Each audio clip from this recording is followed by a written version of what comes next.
नमस्कार दोस्तों, आपका बहुत-बहुत स्वागत है आपके अपने यूट्यूब चैनल में। तो ये आपका रहेगा बाल विकास एवं शिक्षण शास्त्र 2021 का प्रश्न। ये आपका यूटेट का पेपर है, ठीक है? तो अगर आपको सेशन पसंद आता है तो प्लीज़ आपसे रिक्वेस्ट है कि ज़्यादा से ज़्यादा शेयर करें और प्लीज़ अगर आप नए हैं तो चैनल को सब्सक्राइब ज़रूर करें। आपका एक सब्सक्राइब बहुत महत्व रखता है हमारे लिए, तो प्लीज़ आप सब्सक्राइब ज़रूर करें।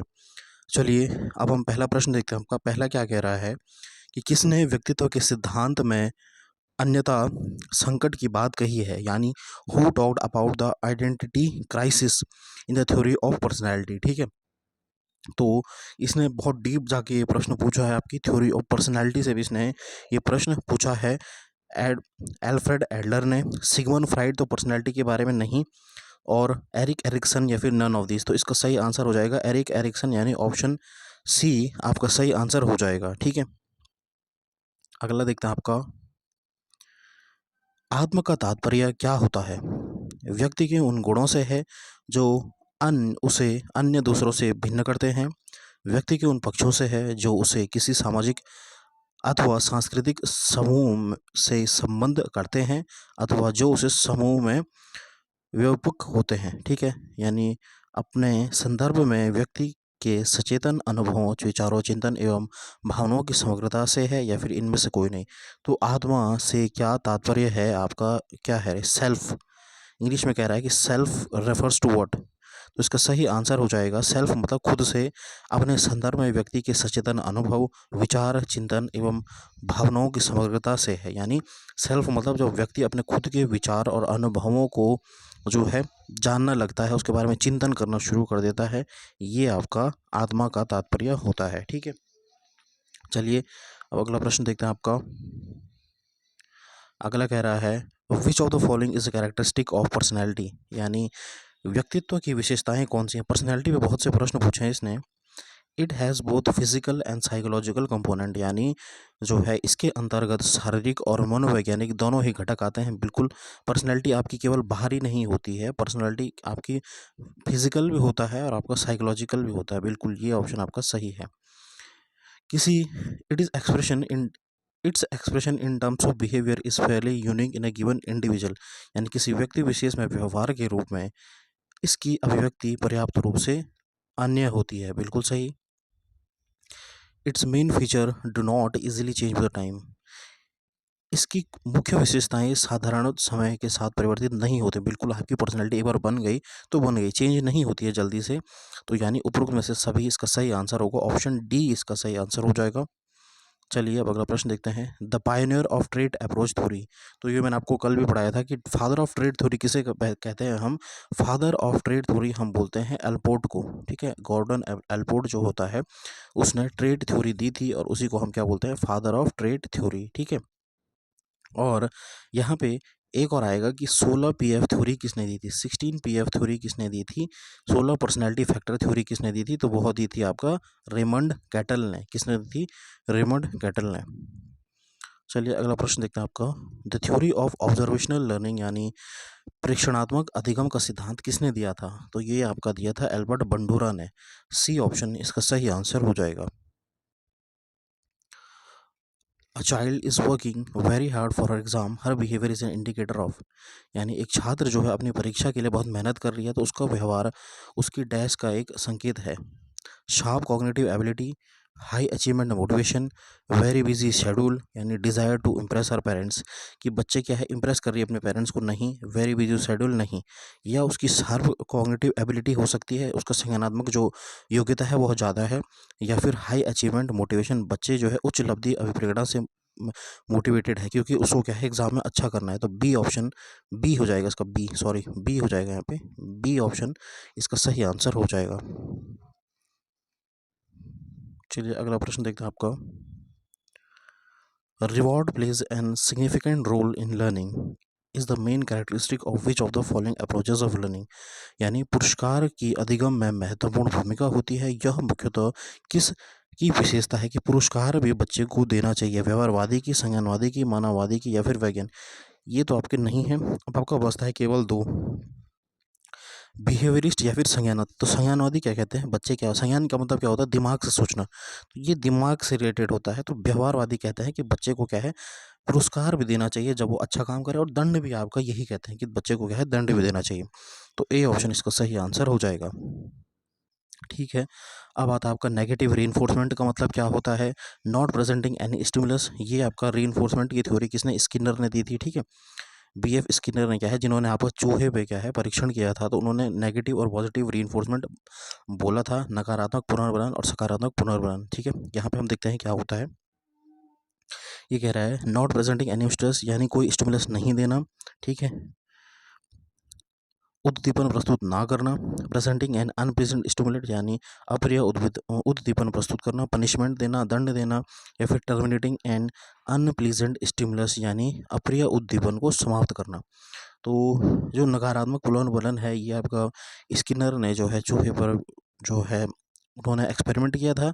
तो उद्दीपन क्या होता है, आपका खाना था उद्दीपन, और ठीक है, और जो स्टिमुलस है वह क्या है, उसका रिएक्शन है कि वह उस केज से, वह उस एक बॉक्स बनाया था उन्होंने, जिसको स्किनर बॉक्स किया, उसके अंदर चूहा रखा था उन्होंने, और चूहे को यहाँ खाना दिखाया उन्होंने। तो इसमें क्या थे, तीन आपके जो लीवर लगे थे, एक में करंट था, एक में आपका ये था कि दरवाज़ा खुल जाएगा। तो चूहा पहले उसको करंट लगा, फिर धीरे धीरे उसने सीखा कि इस वाले को दबा करके वो क्या है, उससे बाहर निकल सकता है। तो उसी को उन्होंने क्या बोला, स्टिमुलस बोला। तो नेगेटिव का मतलब ये होता है कि हमको क्या है, जो अप्रिय जो उद्दीपन है उसे समाप्त कर देना है, यानी डी ऑप्शन इसका सही आंसर हो जाएगा, ऑप्शन डी। अगला देखते हैं आपका, programme learning is based on field theory, operant conditioning theory, gestalt learning theories, या फिर classical conditioning theory. Programmed learning हम किसमें करते हैं, फील्ड थ्योरी किसने दी थी आपकी, फील्ड थ्योरी दी थी आपकी कर्ट लेविन ने, CURT कर्ट लेविन ने आपकी जो है फील्ड थ्योरी दी थी, हमें को पढ़ाया है। तो फील्ड थ्योरी नहीं है। और गेस्टाल्ट वादी जो होते हैं वह क्या होते हैं कि एक जो है प्रॉब्लम को कितने हिस्सों, मतलब अलग अलग हिस्सों में बांट करके प्रॉब्लम को सॉल्व करते हैं। कौन, गेस्टाल्ट वादी हैं। जो आपके वर्दमेयर, कोफका, कोहलर हैं, इन्होंने क्या है, आपका चिंपैंजी पे आपका जो है प्रश्न आप पूछा जा सकता है इस बार, कि जो गेस्टाल्टवादी हैं उन्होंने किस पर आपका जो है एक्सपेरिमेंट किया था। तो उन्होंने क्या है, चिंपैंजी, जिसका नाम क्या था, सुल्तान, उस चिंपैंजी का नाम क्या था, सुल्तान, इस पर इन्होंने क्या है परीक्षण किया था इन्होंने। ठीक है, और उन्होंने क्या करा था, सुल्तान को एक पिंजरे में कैद किया, और वहाँ क्या है, उन्होंने कुछ केले इस प्रकार से लटका दिए, ऊपर से केले लटका दिए उन्होंने। सुल्तान यहाँ नीचे पे था, तो सुल्तान को क्या है, यहाँ पे कुछ डब्बे रखे गए थे और एक छड़ी रखी गई थी। सुल्तान ने उसको केले खाने थे। तो किस प्रकार से उसने अपनी समस्या का निदान किया, यानी उसने कैसे इस प्रकार से सॉल्व किया। सबसे पहले उसने एक बॉक्स रखा, लेकिन वो गिर गया, फिर वो नहीं चढ़ पाया। फिर उसने दूसरा बॉक्स इसके ऊपर रखा, फिर भी नहीं चढ़ पाया। फिर उसने क्या करा, तीनों बॉक्स रखे, और फिर क्या है, एक छड़ी के द्वारा उसने केले निकाल दिए। यानी किस प्रकार से हम अपनी समस्या को समझते हैं, ये आपका जो है गेस्टाल्टवादी नियम कहता है। तो ये भी नहीं है। क्लासिकल कंडीशनिंग किसने दिया था, आपका पेवलोव ने दिया था। ठीक है, ये भी नहीं, इसका सही हो जाएगा ऑपरेंट कंडीशनिंग को ही हम प्रोग्राम्ड लर्निंग बोलते हैं, या फिर इसको हम एक और नाम से बोलते, बता देता हूँ आपको, इसको बोलते हैं हम इंस्ट्रूमेंटल लर्निंग भी इसे बोलते हैं, इंस्ट्रूमेंटल लर्निंग भी इसे बोलते हैं। क्या बोलते हैं, इंस्ट्रूमेंटल लर्निंग। ठीक है, चलिए अब अगला देखते हैं आपका, A mathematical teacher discusses some problems in the classroom and then asks the student to work out some problems given in the book. Students are practicing the law of contiguity, reinforcement, readiness या फिर exercise। ठीक है, अब यहाँ पे ये आपका Thorndike का नियम पूछ दिया इसने। ठीक है, तो ये क्या हो जाएगा आपका, निकटतम का नहीं, पुनर्वलन का नहीं, दो बचते हैं आपका। ठीक है, कि गणित के अध्यापक ने बच्चों को कार्य दिया, तो बच्चे उसे क्या है, सॉल्व कर रहे हैं। ठीक है, तो इसे हम क्या कहेंगे, तत्परता का नियम कहेंगे। यहाँ पे लिखा गया है कि छात्र को पुस्तक में दी गई समस्याओं को हल करने के लिए क्या है, यानी उन्होंने क्या है, समस्या दे दी गई है और वो उसे हल भी कर रहे हैं। ठीक है, तो यानी इसे क्या है, लॉ ऑफ एक्सरसाइज, यानी अभ्यास का नियम होगा। ठीक है, ये तीन नियम आपके जो है एल थॉर्नडाइक ने दिए थे, जिसे हम त्रुटि और अभ्यास का सिद्धांत कहते हैं, यानी trial and error theory. Trial and error theory से भी आपका प्रश्न पूछा गया यहाँ पे। ठीक है, इन्होंने बताया था कि सबसे पहले लॉ ऑफ एक्सरसाइज होता है, लॉ ऑफ रेडीनेस होता है, तत्परता का नियम। ठीक है, फिर एक नियम और था, लॉ ऑफ इफेक्ट। ये तीन नियम बताए थे। लॉ ऑफ रेडीनेस, सबसे पहले बच्चा रेडी होता है, फिर वो एक्सरसाइज करता है, फिर इफेक्ट क्या होता है उसका। ठीक है, तीन नियम उन्होंने बताए थे। चलिए अब अगला देखते हैं आपका 11वां प्रश्न क्या कह रहा है आपका, कि इंटरेस्ट रेफर्स टू, यानी इंटरेस्ट क्या होता है, an individual preference for engaging in one और more specific activities related to other, यानी एक और मतलब एक से ज़्यादा अधिक जो है क्रियाओं में भाग लेना। Relatively enduring characteristics of a person that make him और हर डिस्टिंक्ट फ्रॉम अदर, यानी ऐसे क्रियाओं में भाग लें जिससे वह दूसरों से अलग हो जाए। An individual underlying potential of for an acquired skills, यानी कौशलों के अर्जन के लिए अंतर्निहित संभावता। अगला कह रहा है कि the global capacity to understand the world, think rationally and use the available resources effectively when faced with challenges. ठीक है, तो ये पूछ रहा है इंटरेस्ट का मतलब क्या होता है। तो एक बात आपको ये ध्यान रखना है, ज़्यादातर क्या बोला मैंने आपका कि ज़्यादातर जो आपको बड़ा आंसर रहेगा ना वही आपका क्या है सही आंसर होगा। अगर आपको कुछ नहीं आ रहा है, जो सबसे बड़ा लिखा गया है उसको आप टिक कर दीजिएगा, वह सही हो जाएगा। क्योंकि सीटेट और ये यूटेट में भी आपका इस प्रकार से होता है कि जो आपको बड़ा रहता है वो आपका ज़्यादा लगभग 90% बहुत सही रहता है जो आपका बड़ा होता है। ठीक है, जो बड़े लिखा रहता है। ठीक है, चलिए अब अगला लेते हैं। विच of the following method involves seeking information from person on one two one basis, यानी निम्नलिखित किस विधि में परीक्षण करता व्यक्ति से वार्तालाप करके सूचनाएं एकत्रित करता है। ठीक है, case study, self report, interview या फिर ऑब्जर्वेशन। तो हम क्या करते हैं जब इंटरव्यू लेते हैं एक दूसरे, क्या करते हैं यहाँ पे लिखा है seeking information on the basis of one two one interaction. One two one interaction किस में होता है आपका, इंटरव्यू करते हैं जब। तो 12 का सी हो जाएगा। ठीक है, विच of the following statement is not correct about development, यानी डेवलपमेंट के बारे में कौन सा आपका कथन सही नहीं है। Development is a life long process, it takes place across all ages groups starting from concept to old age. ठीक है, कॉन्सेप्ट ओल्ड एज, यानी विकास क्या है, एक जीवन भर चलने वाली प्रक्रिया है और वह क्या होता है जन्म से लेकर जबकि बच्चा गर्भ में रहता है तो मृत्यु तक चलने वाली अवस्था है। ठीक है, विकास ऐतिहासिक दशाओं से प्रभावित होता है, यानी development influence by historical condition, बिल्कुल सही। डेवलपमेंट इज यूनिडायमेंशनल, नो ये गलत हो जाएगा, यानी विकास एक आयामी नहीं, विकास जो है बहुआयामी है। ठीक है, और अगला कह रहा है कि विकास अध्यात्मक, लचीला या फिर संशोधन योग्य होता है। बिल्कुल, विकास में आप क्या संशोधन कर सकते हो, लचीला होता है, बिल्कुल ये भी आपका सही है। तो यहाँ पे पूछा गया नहीं है, तो मैंने आपको क्या बोला, जहाँ पे आपका नहीं आ जाएगा वहाँ पे आपको गलत ढूंढना है। तो गलत कौन सा हो जाएगा आपका, ये सी ऑप्शन इसका आंसर हो जाएगा। क्योंकि विकास जो होता है बहुआयामी होता है, यानी मल्टी डायमेंशनल होता है। विकास क्या होता है, मल्टी डायमेंशनल होता है, आपको ध्यान में रखना है।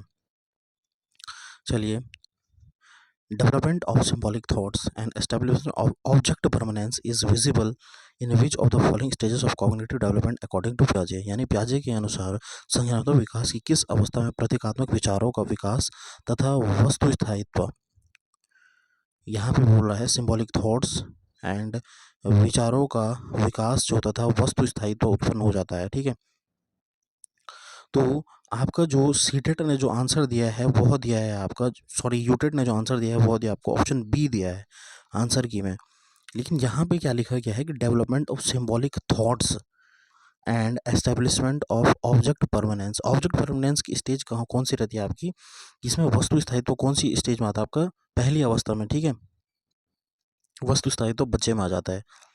Is visible in which of cognitive according to the पियाजे, डेवलपमेंट ऑफ सिंबॉलिक थॉट्स। अब यहाँ पे इसने क्वेश्चन मिक्स कर दिया, इसने सिंबॉलिक थॉट्स भी पूछ दिया यहाँ पे। ठीक है, यानी प्रतीकात्मक विचार भी पूछ दिए हैं, इसीलिए इसका आंसर क्या हो जाएगा आपका, ऑप्शन बी हो जाएगा, प्री ऑपरेशनल। बिल्कुल, तभी इसने आंसर आपको बी दिया है। क्योंकि अगर ऑब्जेक्ट परमानेंस पूछेगा, यानी केवल पूछता है कि वस्तु स्थायित्व, तो आपका किस में होता है, संवेदीगामक अवस्था में होता है। लेकिन इसने प्रतीकात्मक विचार और वस्तु स्थायित्व दोनों पूछा है, तो जो दोनों कौन सा हो जाएगा आपका, जो हो जाएगा वो ऑप्शन बी हो जाएगा आपका। The stage of life that begins at the onset of puberty, when sexuality maturity on the ability to reproduce is attained, is commonly known as, ठीक है, यानी जब आप में चेंज होता है उसको क्या बोलते हैं, एडोलेसेंस बोलते हैं। D option. Which of the following statement is correct about adolescence, adolescence के बारे में यानी किशोरावस्था के बारे में कौन सा सही कथन है, क्या बोलते हैं आपका। ठीक है, किशोरावस्था में क्या होता है कि imaginary audience in adolescence believe that others are preoccupied with them as they are about them self. ठीक है, यानी क्या बोल रहा आपका, ये क्या कह रहा है यहाँ पे कि काल्पनिक श्रोता किशोरों का एक विश्वास कि दूसरे लोग भी उनके प्रति उतने ही ध्यान आकर्षित हैं जितना कि वे स्वयं, यानी बहुत सोचते हैं कि लोग बहुत क्या है बहुत आकर्षित हो रहे हैं। बिल्कुल ये किशोर अवस्था की एक पहचान है। किशोर अवस्था में अद्वितीय का बोध होना यह सोचने के लिए प्रेरित करता है कि कोई भी व्यक्ति उनसे या उनके अनुभूतियों को नहीं समझता। बिल्कुल ये भी समझते हैं आपका personality fables are often part of adolescence, यानी व्यक्तिगत दंत कथाएं प्राय किशोरावस्था की डायरी का भाग है। बिल्कुल ऑप्शन डी आपका सही आंसर हो जाएगा। एनोरेक्सिया नर्वोसा क्या है? तो यह एक ईटिंग डिसऑर्डर यानी खाने से लेकर विकार जो होता है उससे रिलेटेड आपका क्या है, एनोरेक्सिया नर्वोसा है। ठीक है। The purpose of adjusting to the bright light after exposure to dim light is called, यानी ठीक है इसका ये आपका सही है। रीजनरेशन तो नहीं होगा इसका, ठीक है, रीजनरेशन तो नहीं होगा और सैचुरेशन भी नहीं होगा। लाइट एडेप्शन या फिर डाइट एडेप्शन होगा। ठीक है, एडेप्शन यानी अनुकूलन, या आपकी प्याजे के सिद्धांत में आपने पढ़ा होगा अनुकूलन, अडेप्ट करना। अपने वातावरण में जब बच्चा रहता है तो वह कुछ सीखता है यानी अडेप्ट करता है वो, अनुकूलन उसे हम बोलते हैं। तो यह क्या हो जाएगा कि the process of adjustment to bright light, यानी जब हम डिम लाइट से ब्राइट लाइट में जाते हैं तो उसने बच्चे ने क्या है अडेप्ट कर दिया है लाइट एडेप्शन, यानी बी ऑप्शन हो जाएगा इसका सही आंसर। अगला है विच of the following statements correct about learning, यानी अधिगम के लिए कौन सा आपका सही हो जाएगा। अधिगम is about relatively permanent change in the behaviour, यानी बिहेवियर में चेंज होना आपका अधिगम कहलाया जाता है। बिल्कुल सही। Learning always involve some kinds of experience, कुछ एक्सपीरियंस मिलता है आपको लर्निंग में। बिल्कुल। Learning is an inferred process and in is different from performance, यानी अधिगम एक अनुमानित प्रक्रिया है और निष्पादन से भिन्न है। बिल्कुल सही, यानी ऑप्शन डी आपका सही आंसर हो जाएगा all. Which of the following is not a characteristic feature of formal assessment, ठीक है, यानी औपचारिक मूल्यांकन। फॉर्मल असेसमेंट क्या होता है, मैंने बोला आपको कि फॉर से याद रखना आपको। असेसमेंट फॉर लर्निंग क्या होता है, टीचिंग लर्निंग प्रोसेस के दौरान जो आपका जो है मूल्यांकन किया जाता है उसे हम बोलते हैं आपका फॉर्मल असेसमेंट। ठीक है, यानी इसमें बच्चे के जो है सुधार की गुंजाइश होती है। ठीक है, तो इसमें क्या कह रहा है कि विच of the following not, not यानी गलत पूछा गया आपको, कौन सा नहीं है, नहीं है यानी तो varies from case to case, यानी केस टू केस स्टडी करना, तो ये तो होता है इसे ऑब्जेक्टिव क्वेश्चन पूछना। बिल्कुल सही। तो ये तो आपको पता ही होगा, मैंने बताया जहाँ पे इस मानकीकृत आ जाएगा एक गलत हो जाएगा, तो यही आपका क्या है आंसर हो जाएगा। ऑप्शन देखना ही नहीं आपको, स्टैंडर्डाइज मैंने बोला जहाँ पे भी आ जाएगा ये आपका गलत हो जाएगा। ठीक है। Two factor theory of intelligence किसने दिया था, तो टू फैक्टर थ्योरी दिया था आपका चार्ल्स स्पेयरमैन ने दिया था। तो ये सी ऑप्शन आपका सही आंसर हो जाएगा। लेव वाइगोस्की ने क्या दिया था आपका सोशियो कल्चरल थ्योरी दी थी। ठीक है, स्टर्नबर्ग की क्या है, स्टर्नबर्ग की मैंने कल ही पढ़ाया था आपको ट्रायर्किक थ्योरी है, और हावर्ड गार्डनर की मल्टीपल इंटेलिजेंस थ्योरी है, बहुबुद्धि का सिद्धांत है। ठीक है। अगला देखते हैं आपका 22वां प्रश्न कह रहा है response organisation and characterisation are included in which domain of educational objective, यानी अनुक्रिया करना, व्यवस्थापक करना और चरित्रकरण करना, यानी कैरेक्टराइजेशन करना किस में होता है, कॉग्निटिव में, अफेक्टिव में, साइकोमोटर में। अच्छा, ये आपका किसका, ब्लूम का क्वेश्चन पूछा गया आपको। मैंने आपको बोला था ब्लूम का क्या होता है, कैप से याद रखना आपको, यानी कॉग्निटिव, अफेक्टिव, साइकोमोटर। कॉग्निटिव किससे होता है, दिमाग से रिलेटेड, माइंड से रिलेटेड। अफेक्टिव क्या होता है, हार्ट से रिलेटेड। ठीक है। साइकोमोटर क्या होता है, हैंड से रिलेटेड। ठीक है। कॉग्निटिव दिमाग से, यानी ज्ञानात्मक दिमाग से, भावनात्मक किससे, दिल से, और क्रियात्मक किससे, आपका जो है हाथ से। तो यहाँ पे अनुक्रिया करना, व्यवस्था करना और चरित्रण करना किस में आ जाएगा आपका, तो अनुक्रिया देते हैं आप किसी को, या फिर व्यवस्थात्मक करते हैं, चरित्रकरण करते हैं। ठीक है, तो यह हो जाएगा आपका साइकोमोटर में, यानी सी ऑप्शन आपका सही आंसर हो जाएगा। ठीक है। चलिए अब अगला प्रश्न देखते हैं आपका विच of the following is a not technique of motivation, यानी अभिप्रेरणा जो हम देते हैं कौन सा उसका नहीं है, पुरस्कार और दंड, पुरस्कार और दंड। ठीक है, पुरस्कार से हम अभिप्रेरणा दे सकते हैं, दंड से प्रेज एंड रिप्रूफ यानी प्रशंसा एवं निंदा करना, नवीनता या फिर प्रत्यस्मरण, यानी प्रत्यस्मरण क्या होता है, याद करना है, तो ये बच्चे को नहीं करना, इसमें बच्चा मोटिवेट नहीं होगा, तो यही आपका उत्तर हो जाएगा ऑप्शन डी।